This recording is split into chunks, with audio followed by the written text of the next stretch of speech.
సాహితీ yoga 30 days weight loss online class లో join అవ్వండి. మీ అధిక బరువు తగ్గించుకోండి.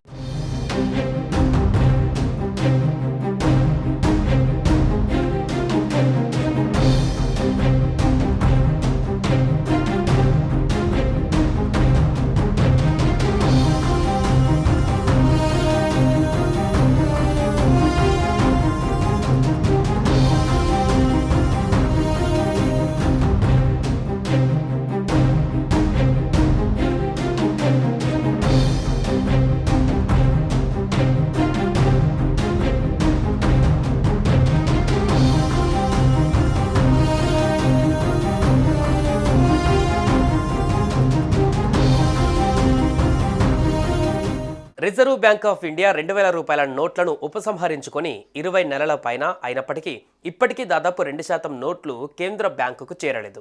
దాదాపు 6471 కోట్లు ప్రజల చేతుల్లోనే ఉన్నాయని రిజర్వ్ బ్యాంకు తాజాగా తెలిపింది. చలామణిలో ఉన్న వాటిలలో 98.18% నోట్లు తిరిగి బ్యాంకుల వద్దకు చేరాయి. అయితే మీ దగ్గర పొరపాటున 2000 నోట్లు ఉన్నాయా? వాటిని ఎలా మార్చుకోవాలో తెలియడం లేదా? అయితే రిజర్వ్ బ్యాంక్ ఆఫ్ ఇండియా కీలక ప్రకటన చేసింది.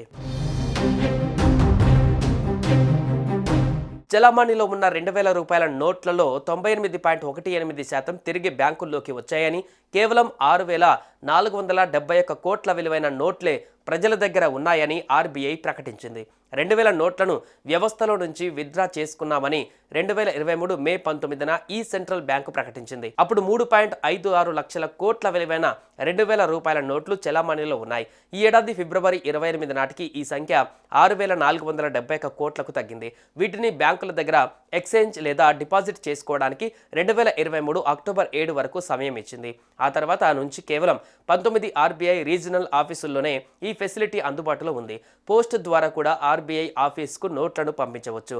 2000 నోట్లు లీగల్గా చెల్లుతాయి. 2023 అక్టోబర్ నెల నుంచి కేవలం దేశవ్యాప్తంగా ఉన్న ఆర్బీఐ 19 ప్రాంతీయ కార్యాలయాలలోనే 2000 రూపాయల నోట్లను మార్చుకునేందుకు ఆర్బీఐ అవకాశం కల్పించింది. ప్రస్తుతం 2000 నోట్లు కలిగి ఉన్నవారు ఆర్బీఐ ప్రాంతీయ కార్యాలయాలకు వెళ్లి మార్చుకోవచ్చు. అక్కడి వరకు వెళ్లలేని వారు పోస్టాఫీస్ ద్వారా ఆర్బీఐ ఆఫీసులకు పంపించవచ్చని ఆర్బీఐ తెలిపింది. 2000 నోట్లు ఉపసంహరించుకుంటున్న ఇప్పటికీ చట్టబద్ధ కరెన్సీగా కొనసాగుతుందని ఆర్బీఐ స్పష్టం చేసింది. అంటే వీటిని రద్దు చేయలేదని, ఇప్పటికీ చెల్లుబాటులోనే ఉన్నట్లు పేర్కొంది. ఆర్బీఐ ప్రాంతీయ కార్యాలయం వద్ద నోట్లను మార్పిడి లేదా డిపాజిట్ చేసుకోవచ్చని కేంద్ర బ్యాంకు తెలిపింది. హైదరాబాద్, అహ్మదాబాద్, బెంగళూరు, బేల్పూర్, భోపాల్, భువనేశ్వర్, చండీగఢ్, చెన్నై, గువాహటి, జైపూర్, జమ్మూ, కాన్పూర్, కోల్కతా, లక్నో, ముంబై, నాగ్పూర్, ఢిల్లీ, పాట్నా, తిరువనంతపురంలో ఆర్బీఐ ప్రాంతీయ కార్యాలయాలు ఉన్నాయి. సుమన్ టీవీలో మీ పర్సనల్ అండ్ బిజినెస్ ప్రమోషన్స్ కోసం కింది నెంబర్కి కాంటాక్ట్ చేయండి.